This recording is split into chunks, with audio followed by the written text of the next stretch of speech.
আমরা এসেছি বিখ্যাত চক্রবর্তী পরিবার, জয়নগর মজিদপুরের নাম করা চক্রবর্তী পরিবার। আপনারা জানেন যে পরিবারের ইষ্ট দেবী কুলদেবী মা ধন্বন্তরী প্রায় 400 বছরের, সেই পরিবারের রমেন্দ্রমোহন চক্রবর্তী, স্বর্গীয় রমেন্দ্রমোহন চক্রবর্তীর ছেলে ইন্দ্রনাথ চক্রবর্তী এবং তার ছেলে, তার মুখোমুখি হচ্ছে অরিজিৎ চক্রবর্তী। এই অরিজিৎ চক্রবর্তী তিনি কিন্তু পড়াশোনাটা করেছেন সম্পূর্ণ সংস্কৃতের উপরই, পড়াশোনা করছেন, এখনো পড়াশোনা পর্ব চলছে। এবং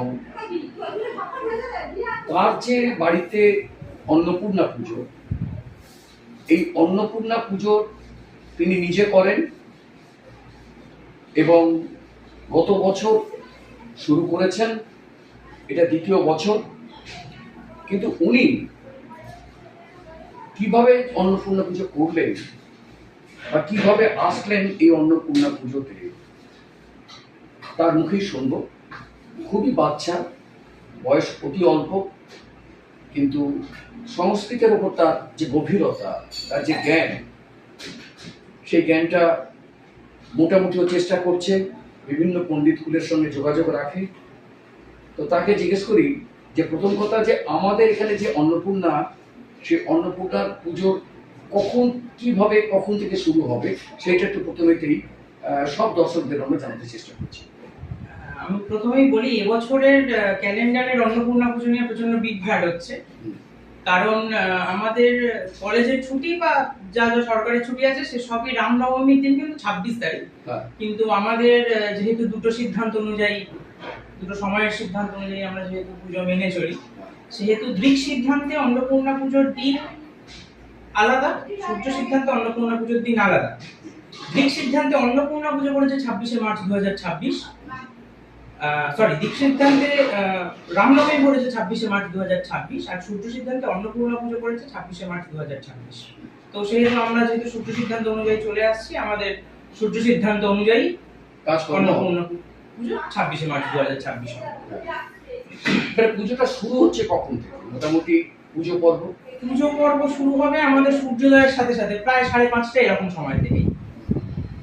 5:30 থেকেই শুরু হবে। আর এবার অন্যান্য যে কাজগুলো যেগুলো আছে, যেগুলো পরপর যে কাজগুলো হবে, কিভাবে ধারাবাহিকভাবে চলবে?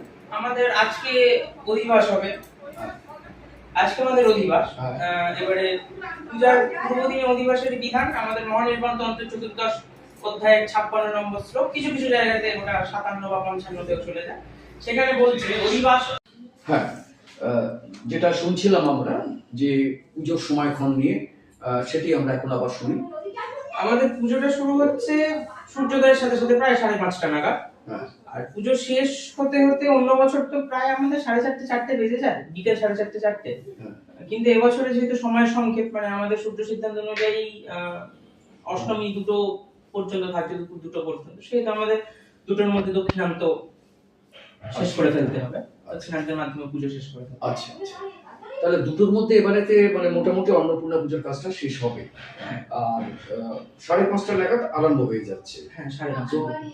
এর যে মধ্যে যে আরতি বা অন্যান্য যে পর্বগুলো আছে, সেগুলো কিভাবে সাধিত হচ্ছে মোটামুটি? আমাদের পুজো বলতে গেলে, যেহেতু দেশাচার কুলাচার বিধেয় বলে আমাদের একটি গুরু বচন আছে, যে দেশাচার এবং কুলাচারকে সবসময় প্রাধান্য দিতে হবে। সেটা অবশ্যই শাস্ত্রসম্মত দেশাচার এবং কুলাচার, শাস্ত্রবিহীন দেশাচারকে আবার প্রাধান্য দেওয়া আমাদের গুরু বচনে নেই।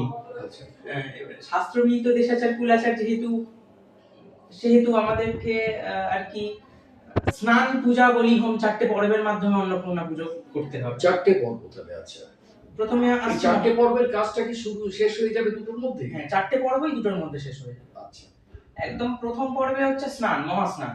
বক্ষমান মন্ত্র আত্রেই ভারতী গঙ্গা, এই বক্ষমান মন্ত্রে আমাদের স্নান হবে। আচ্ছা, তারপর ষোড়শোপচারে আমাদের পুজো হবে, আসনাদি ষোড়শোপচারে। আচ্ছা, তারপর কুষ্মান্ডাদি বলি হবে। যেহেতু আমি যেহেতু পুজো করছি এবং আমার যেহেতু ছাগ বলিতে এখনো পর্যন্ত অধিকার নেই, আমার যেহেতু বামাচারে এখনো পর্যন্ত অধিকার নেই, সেহেতু আমরা পশ্চাচার অনুযায়ী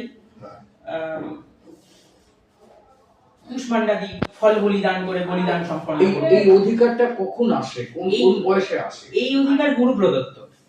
এই অধিকারের কোনো বয়স নেই, যদিও অনেকে বলে থাকেন যে 32 মানে 16 বছর বয়স থেকে 32 বছর বয়স পর্যন্ত একটা প্রাইম টাইম। সেটা অবশ্য সবকিছু ক্ষেত্রে, সেটা অবশ্য পড়াশোনাতেও প্রাইম টাইম 16 থেকে 32, মানে অনেকেই আর কি বলেন যে এই 16 থেকে 32টা হচ্ছে প্রাইম টাইম, এর মধ্যে আর কি সবকিছু হয়ে যায় অনেকে। তো তাও আর কি এতে কোনো আর কি অধিকারের ব্যাপারে তার কোনো বয়স নেই, মানে মা যখন চাইবেন। তার মানে কি মানে তখন মানে ছাট বলি হবে না, কিন্তু কুষ্মান্ডাদি বলিদান করে হবে। তারপরে বলি পর্বের পর বলি পর্বের পরে হোম হবে। এবারে হোমটা হওয়ার পর হোমের পরে দক্ষিণান্তের মাধ্যমে আমাদের সম্পন্ন হয়। দক্ষিণাদার অন্ত হয় বলে দক্ষিণান্ত পর্ব। তবে সেটা সম্পূর্ণ কাজটা করতে গেলে আড়াইটার মধ্যে দুটোর মধ্যেই কাজটা শেষ হয়ে যেতে হবে। তো তাহলে এবারে তো মোটামুটি অন্নপূর্ণা পুজোর যে চাপটা বোধ একটু কমই থাকে। না, সময় সংক্ষেপে চাপ একটু বেড়ে যায়, কারণ যেটা আমরা হয়তো 10 ঘন্টা ধরে করার সুযোগ পেতাম সেটা হয়তো 5 ঘন্টাতে এনে করতে হচ্ছে। এবং তার মধ্যেই করতে হবে, সব কাজটাই সম্পূর্ণ করতে সব হবে। কাজটাই এটি সবচেয়ে বড় দায়িত্ব আর কি এই ব্যাপারটা। তাহলে একটু কঠিন হয়ে যাচ্ছে, আর সময় সংকুলন হয়ে গেলে কাজটা করতে বরঞ্চ চাপ এসে যায়। কঠিন হচ্ছে বটে, কিন্তু আমার যিনি সহকারী, হ্যাঁ আমার যিনি তন্ত্রধারক হন, হ্যাঁ কি নাম? আমার থেকে বড় যদিও তিনি, সায়ক চক্রবর্তী, তিনি অ্যাস্ট্রো ফিজিক্সের উপরে ডক্টরেট করছেন। বাহ, দাদা থাকলে আর কি সবকিছু সুবিধা, মানে দাদার অনুযায়ী চললে একদম। তার মানে কালকে সায়ক চক্রবর্তী এবং অরিজিৎ চক্রবর্তী দুজনে মিলেই কাজটা করছে, এটা মূল কাজটা এইভাবে হচ্ছে। তো আমরা ঠিক আছে, আজ এই পর্যন্ত দেখার পর অধিবাস পর্বের যে কাজটা আরম্ভ হবে আমরা সেগুলো সব আপনাদের দেখাবো, এবং সেই সঙ্গে কালকে সম্পূর্ণভাবে 2টো পর্যন্ত যে পুজো পর্ব, সেই পুজো পর্বগুলো আস্তে আস্তে আমরা দেখাবার চেষ্টা করব। দেখবেন এখানে অনেকে নিমন্ত্রিত হন, তারা ভোগ খাওয়ার জন্য ছুটে আসেন এবং খুব জাগ্রত দেবী। তো আমি লাস্ট একটা প্রশ্ন করছি যে চক্রবর্তী পরিবারে অন্নপূর্ণা পুজো তো অ্যাকচুয়ালি তৈরি করার মূলে অরিজিৎ চক্রবর্তী, কিভাবে এটা এলো? তৈরি করার মূলে ঠিক আমি ছিলাম না, তৈরি করার মূলে আমার দাদু ছিলেন, স্বর্গীয় রমেন্দ্র মোহন চক্রবর্তী। আচ্ছা, এবারে তারও আগের কিছু কথার সাথে মানে আমাদের বাড়ির অন্নপূর্ণা পুজো বা চক্রবর্তী বাড়ির অন্নপূর্ণা পুজো জড়িয়ে আছে। একদম প্রথমেই আমাদের মানে আমাদের একটা গুরু বচন, যে আমাদের যেহেতু মানে এটা আবার দেশাচার, গুরু বচনের সাথে এটা আবার দেশাচার, যে আমাদের যেহেতু ধন্বন্তরী কালিকা আছেন, মানে এখনো আমার মাথার উপরে প্রতিকৃতি, উনি যেহেতু চতুর্ভুজা, সেহেতু আমাদের চতুর্ভুজা কোনো দেবীর পুজো করতে হয়। আমাদের দ্বিভুজা দেবী প্রশস্ত, দ্বিভুজা দেবী পূজাই আমাদের বাড়িতে প্রশস্ত। সেই অনুযায়ী এর সাথে আরো একটা কথা জুড়ে যায়, জয়নাগরের একটি প্রবাদ আছে। জয়নাগরে বলে গঙ্গার পশ্চিম কূল বারাণসী সমুদ্র। গঙ্গার পশ্চিম পারে আমাদের দ্বাদশ মন্দির আছে, জয়নাগরে দ্বাদশ শিব মন্দির আছে এবং অন্নপূর্ণা মন্দির আছে, শ্মশান আছে। সেহেতু জয়নগরের লোকেরা মনে করেন যে জয়নগরের পশ্চিম কূল বারাণসী সমুদ্র, জয়নগরের যে গঙ্গা তার পশ্চিম কূল। এখান থেকে আদিগঙ্গা বয়ে গিয়েছিল। এখান থেকে আদিগঙ্গার ধারা। এবং আমাদের মানে আমি আর কি যার একাদশতম পুরুষ রাজেন্দ্রনাথ চক্রবর্তী, ওনার যিনি পঞ্চম পুরুষ ছিলেন দুর্গাদাস চক্রবর্তীর হাতে আমাদের অন্নপূর্ণা পূজা এবং জয়নগর মজিদপুরের অন্নপূর্ণার প্রথম প্রতিষ্ঠা, যার জন্য জয়নগরকে বারাণসী। সেই ইতিহাসটাকে ফিরিয়ে আনার জন্য এই প্রচেষ্টা। ইতিহাস ঠিক নয় আসলে, দুর্গাদাস চক্রবর্তী আমাদের এখানকার জনৈক মিত্র বাড়ি, জমিদার বাড়ি, মিত্র বাড়িতে মানে ওরা মানে মানে ওদের কোনো সন্তানাদি না থাকায় ওনারা বারাণসী চলে যাবেন ঠিক করেছিলেন। দুর্গাদাস চক্রবর্তী ওনাদেরকে বলেছিলেন যে তোদের বারাণসী যেতে হবে না, আমি তোদের জয়নগরেই বারাণসী করব। উনি ওদের বাড়িতে প্রথম অন্নপূর্ণা প্রতিষ্ঠা করেন। কালিদাস মিত্র, আচ্ছা, কালিদাস মিত্রের বাড়িতে প্রথম উনি অন্নপূর্ণা প্রতিষ্ঠা করেন। ক্রমশ আমাদের সাথে তাদের সম্পর্ক দিন যেতে যেতে বংশ পরম্পরা এগোতে এগোতে এখন অনেকটাই দূর হয়ে গেছে তাদের সাথে আমাদের সম্পর্ক।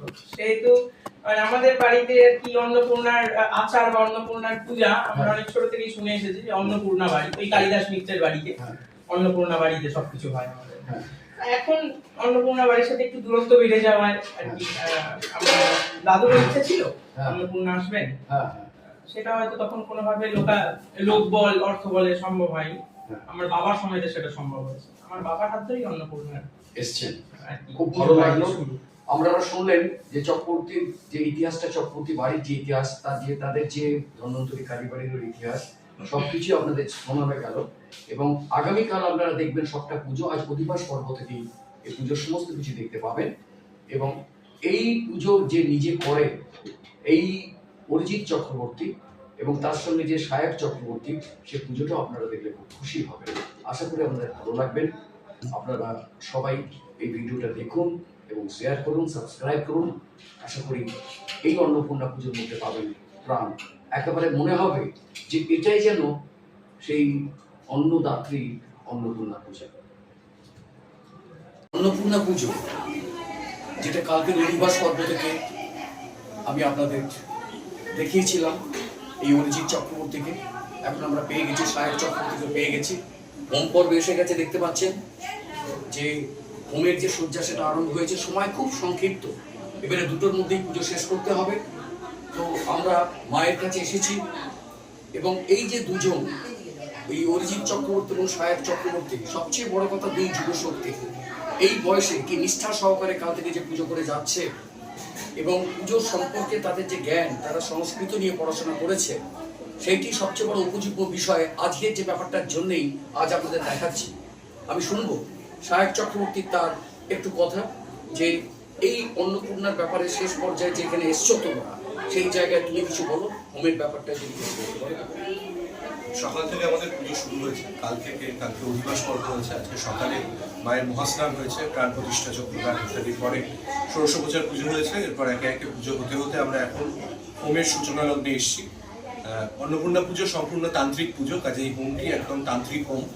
যা শুরুতেই আমরা বন্নি স্থাপন করব এবং সেখানে মা অন্নপূর্ণাকে যথাসংখ্যক বিল্বপত্র দিয়ে আহুতি প্রদান করব এবং তার সাথে যে শিব রয়েছেন তার নামেও আহুতি প্রদান হবে এবং যারা গৃহদেবতা রয়েছেন তাদের প্রত্যেকের নামে বিভিন্ন সংখ্যক বিল্বপত্রের দ্বারা আহুতি প্রদান হবে। এবং তারপরে আজকের এই পুজোর দক্ষিণান্ত হবে। দক্ষিণান্তের মাধ্যমে অফিসিয়ালি পুজোকে সমাপ্তি ঘোষণা করা হবে এবং আগামীকাল বিসর্জন কীর্তের মাধ্যমে এই বছরের মতো অন্নপূর্ণা পুজোর সমাপ্তি ঘোষণা করা। এবছর তো সময়টা অনেক কমে গেছে গত বছরের তুলনায়, কিন্তু কাজের তো কোনো রকম গাফিলতি দিলে হবে না, সব কাজই তোমরা সম্পন্ন করতে পেরেছো এই সময়ের মধ্যে। হ্যাঁ, আমরা করেছি। আমরা খুব ভোরে বসেছি এবং আমরা সেই স্পিডটা মেনটেন করতে পেরেছিলাম, যে জন্য এখন প্রায় আমরা যে টাইম টার্গেট করেছি তার মধ্যেই হোম শুরু করতে পারছি। আশা করছি আমরা ঠিক টাইমের মধ্যেই পুরো পুজোটা শেষ করে ফেলতে পারবো। তাহলে এই যে মহাপুজোর কাজ সুন্দরভাবে তৈরি হয়ে গেল চক্রবর্তী বংশের একটা ঐতিহ্য নিয়ে। আজকের এই অরিজিৎ চক্রবর্তীকে লাস্ট বলবো যে এই যে পুজো যে করছে এবং তার যে বংশধারক দুজনে যে দুই চক্রবর্তী যে আছেন, সেখানেও আরেক চক্রবর্তী রয়েছেন, আপনারা দেখতে পাচ্ছেন, তিনিও চক্রবর্তী আর আমি নিজেও চক্রবর্তী। সুতরাং এখানে চক্রবর্তীরই সব ব্যাপারটাই রয়েছে। কিন্তু কথা হচ্ছে কি, যে এই পুজো করতে গেলে আজকে যেভাবে এরা সাত্ত্বিকভাবে, অন্তত এই প্রজন্ম যেভাবে আসছে, এটা নিশ্চয়ই গর্বে। তার কারণ এখন এই পুজো পাঠটা তো উঠেই গেছে। আমি চক্রবর্তী বংশের হয়ে বলছি, কিন্তু এরা সবাই পুজো করছে। এই পুজো পাঠের ব্যাপারেতে এই যে প্রয়োজনীয়তা সম্পর্কে অরিজিৎ কিছু ছোট্ট করে বলুন, কেন করবো পুজো? শাস্ত্র বলছে ধর্মম রক্ষতি রক্ষিতা, ধর্মকে যিনি রক্ষা করবেন ধর্ম তাকে রক্ষা করবেন। এবার ধর্ম কি, আমরা একটি জনৈক সিনেমায় শুনেছিলাম, ধর্ম যা মানুষকে ধারণ করে। হ্যাঁ, জলের ধর্ম ঢালের দিকে গড়িয়ে যাওয়া, তেমনি মানুষের ধর্ম মনুষ্যত্ব, সেটা যেমন ঠিক তেমনভাবে এই মনুষ্যত্বের বিশ্লেষণ আমাদের এক একটি ধর্ম, হিন্দু এছাড়াও জগন্নাথের যে সমস্ত ধর্ম আছে, ম্লেচ্ছ ধর্ম, এনারা প্রত্যেকেই বলেছেন তাদের প্রত্যেকের মতই ঠিক, কারোর মতই ভুল নয়, প্রত্যেকের জায়গায় ঠিক। সেই জায়গা থেকেই প্রত্যেকের ধর্ম পালনে যদি তৎপর থাকে, সেহেতু মানুষের চরিত্র গঠন হয় খুব ভালো। তাহলে আজকের যে বিশৃঙ্খলা, আজকের যে যুব সমাজের মধ্যে একটা অশান্তি যেভাবে চলছে, তাহলে প্রয়োজন কিন্তু এই পুজো পাঠের প্রয়োজনীয়তা নিশ্চয়ই আছে বলে আমি তো মনে করি, নাকি? পুজো পাঠের প্রয়োজনীয়তাই হয়তো কিছু অংশের যুব সমাজকে আরো অধোগতির দিকে ঠেলে দিচ্ছে। যেমন আজকের দিনের খুব পরিচিত একটি উপাধি হয়ে গেছে তীর্থনাথ শব্দটি। এই তীর্থনাথ শব্দটির যেমন অপব্যবহার হয় আমাদের তান্ত্রিক মহলে, তেমন কিন্তু এই তীর্থনাথ এই তীর্থনাথ ধারা কিন্তু প্রচুর উন্নত ধারা তান্ত্রিকের। সেহেতু পুজো পাঠ যেমন শিখতে হবে, সেটা অথেন্টিক জায়গা থেকে শিখতে হবে, তার গুরু পরম্পরা ঠিক রাখতে। তাহলে গুরু পরম্পরা ঠিক রেখে যদি আমরা আমাদের ঐতিহ্যকে বজায় করে রাখি, তাহলে আগামী দিন আমরা মনে করব যেটা সুস্থ সমাজ আমরা করতে পারবো। কি সাহেব কি বলেন? একদম একেবারেই তাই। আমরা যদি সেই অরিজিৎ যেটা বলবো একেবারেই যদি সেইভাবেই আমরা ফলো করতে পারি, তাহলে আগামী দিনে একটা সুস্থ সমাজ আমরা। তুমি তো একটা সাবজেক্ট নিয়ে পড়ছো। হ্যাঁ, আমি মহাকাশ পদার্থবিদ্যা নিয়ে গবেষণা করি। তো পুজোটা আমার পেশা বলতে গেলে, আর পেশায় আমি গবেষক একজন। তো সেই জায়গা থেকে দাঁড়িয়ে হ্যাঁ, এটা দরকার অন্তত যুব সমাজের কাছে এই শাস্ত্র জ্ঞান, পুজো বা ইত্যাদির মাধ্যমে যে ডিসিপ্লিন মেনটেন করা, যে একাগ্রতা, কনসেন্ট্রেশন, সেই ব্যাপারগুলো দরকার। আমার তো অন্তত তাই মনে হয়। আমরা ওনাকে ডিস্টার্ব করবো না, কারণ উনি একটা ধ্যানের মুডে রয়েছেন। সেক্ষেত্রে এনাদের বক্তব্য দিয়ে আমি শেষ করছি। পুজো আমাদের শেষ লগ্নে, এখন সময় বেশি নেওয়া যাবে না, কারণ হোমের কাজ শুরু হবে, আপনারা দেখতেই পাচ্ছেন। আমরা পুজো প্রায় শেষ করে নিয়ে এসেছি। যত করতে পারি যে পুজো যে ধারাবাহিকতা যেন থাকে, আপনাদের আশা করি মায়ের কাছে আপনারা সেই প্রার্থনা করুন। সবাই ভালো থাকুন, সবাই সুস্থ থাকুন, সমাজ ভালো থাকুন, সবাইয়ের জন্যে আমরা যেন সবাই সচেষ্ট করি। এটি আমার শেষ কথা। নমস্কার। মা প্রার্থনা